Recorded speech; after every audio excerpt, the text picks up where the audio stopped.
लेकिन आप जागरूक लोग हैं। मैं आपकी तारीफ फ्री में नहीं कर रहा हूं, वो बात है आपके अंदर, ये बात इसलिए मैं आपकी धरती पे कह रहा हूं। 2007 का वो फैसला इलाहाबाद हाई कोर्ट में उन्होंने दिया। इत्तेफाक से 2007 में उत्तर प्रदेश में जो कृष्ण भगवान के वंशज थे उनकी सरकार थी।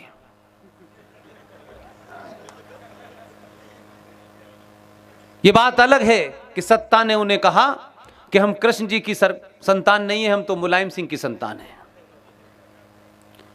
यादवों से खुलेआम कहता हूं मैं, तुम तय करो कि तुम लालू की संतान हो, मुलायम की संतान हो, या भगवान कृष्ण की संतान हो।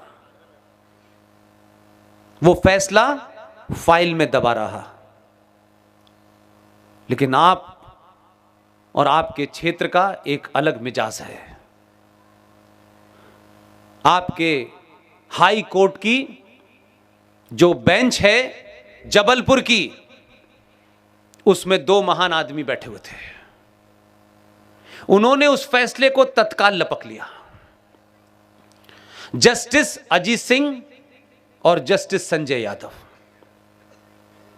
और उस फैसले की सुनवाई की तो कुछ लोग गए टोपी लगा के, कुछ फादर भी भागे वहां, साहब ये कैसे हो जाएगा। बहस कराई जानबूझ करके, क्योंकि उनके तथ्य बड़े मजबूत थे। टोपी वाले ये साबित करना चाहते थे कि गीता हिंदुओं का ग्रंथ है। फादर ने भी कुछ कुछ ऐसे ही कुछ उल्टे सीधे तर्क दिए। दोनों को पूरा टाइम दिया कि आप साबित करें कि गीता का हिंदुओं के मजहब से, धर्म से, फेथ से कोई लेना देना है। साबित नहीं कर पाए। दोनों जजों ने फैसला दिया कि गीता भारत का राष्ट्रीय ग्रंथ है। लेकिन सिर्फ इतना ही फर्क है कि उत्तर प्रदेश में कृष्ण भगवान के वंशजों की सरकार थी और आपके यहां शिवाजी की सरकार थी। आपके मुख्यमंत्री ने जैसे ही फैसला आया, तत्काल तौर पर गीता के सार को क्लास 9 में और 10th में कंपलसरी कर दिया। ये 2011 की बात बता रहा हूं। लेकिन एक डॉक्टर साहब जो 14 में दिल्ली आए, उन्होंने सारा अध्ययन किया। श्रीवास्तव साहब से जब जब पैर छूता हूं तो मैंने कहा, डॉक्टर साहब को आपने बता दिया? बोले सब कागज दे आया हूं मैं। इसलिए खामोशी से काम कैसे होते हैं, इसका असर देखिए। 2015 में जब थोड़ा उथल पुथल ठीक हो गई, राष्ट्रपति भवन गए। राष्ट्रपति भवन में जाकर के राष्ट्रपति से पूछा, पहली बार राष्ट्रपति से कोई प्रधानमंत्री इस तरह बात कर रहा था। राष्ट्रपति से पूछा कि भारत की पहचान के रूप में आप विदेशी नेताओं को, विदेशी शासनाध्यक्षों को क्या देते हैं? प्रणब मुखर्जी का पाला पहली बार पड़ा था। उन्होंने तत्काल झटपट में कहा कि हम ताजमहल देते हैं। उसने यह सवाल वहीं पूछा कि ताजमहल भारत की पहचान कब से हुई? उन्होंने कहा यही परंपरा है। उसने कहा इसे बंद करते हैं। ढंडोरा नहीं पीटा। दुनिया के सबसे बेहतरीन पब्लिशर्स को बुलाया। पहले होमवर्क करता है वो पूरा, और जब टीचर के पास जाता है तो पूरे जवाब लेके जाता है।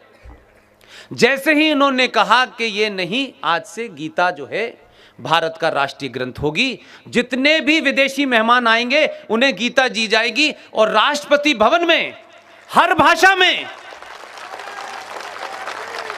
दुनिया की हर भाषा में गीता राष्ट्रपति भवन में छपवा के रखवा दी। 2015 से लगातार विदेशी मेहमानों को गीता उन्हीं की भाषा में बांट रहा है। हमें आदत है किताबें खरीद के ड्राइंग रूम में रखने की, ताकि समाज में ये दबदबा रहे कि ये बहुत पढ़ते हैं। उसने क्या किया? विदेशी लोग, उनको ये बीमारी नहीं है, वो दिखाने के लिए नहीं जीते कि कोई हमारे बारे में क्या कहेगा, इसलिए उनके यहां संकट नहीं होता। जितने विदेशी मेहमानों को दी, उसमें से 72 देशों के राष्ट्राध्यक्षों के ऑफिस में गीता रखी हुई है। ताली बजाने की यह बात नहीं है, आपने दी है तो कहीं तो रखेंगे। उन्होंने गीता ली और गीता पढ़ ली और गीता समझ गए क्या है। भारत और पाकिस्तान के बीच में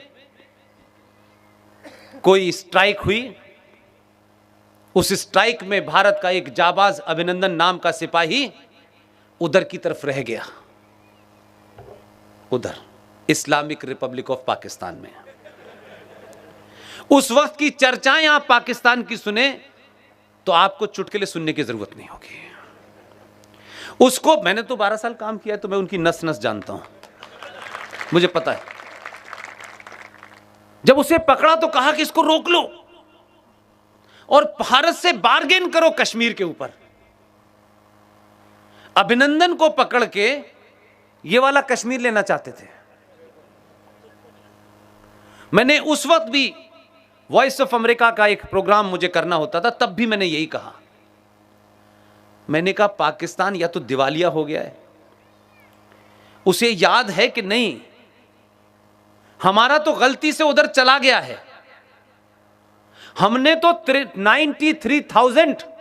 93,000 पाकिस्तानियों को 2 महीने उठक बैठक कराई है, तब भी हमने कश्मीर वापस नहीं लिया और इज्जत से छोड़ दिया।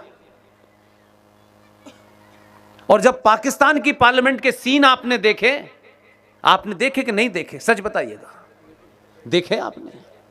पाकिस्तान की पार्लियामेंट में अपोजिशन लीडर कह रहा है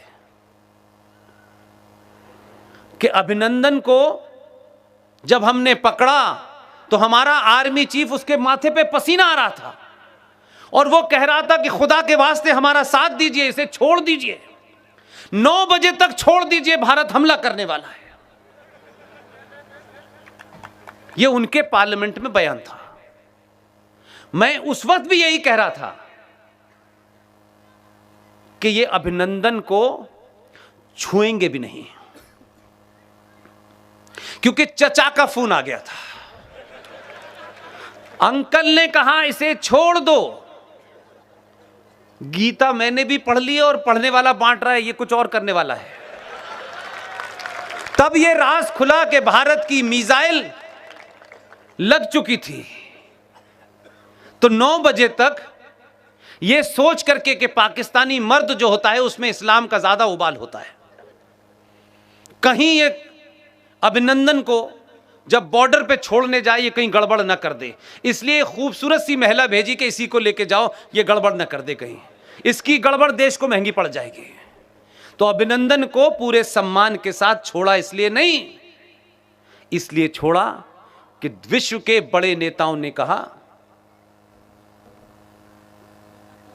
मजाक मत करना इसके साथ में, ये मजाक नहीं बर्दाश्त करेगा, हम जानते हैं इसको, हमने गीता पढ़ी है, तुमने नहीं पढ़ी है। तो बदलाव जमीन पे कैसे होता है इसको समझने की कोशिश कीजिए। भारत की विदेश नीति, भारत की रक्षा पॉलिसी का एक सूत्र वाक्य है, हम पहले हमला नहीं करेंगे। यह दुनिया में पहला ऐसा मूर्ख देश था जिसकी पॉलिसी यह थी कि हम हमला नहीं करेंगे, हमला हमारे ऊपर हो जाएगा उसके बाद करेंगे, उसके बाद तुम रहोगे तब करोगे ना। तो इसके लिए कोई डॉक्ट्रिन नहीं बनाई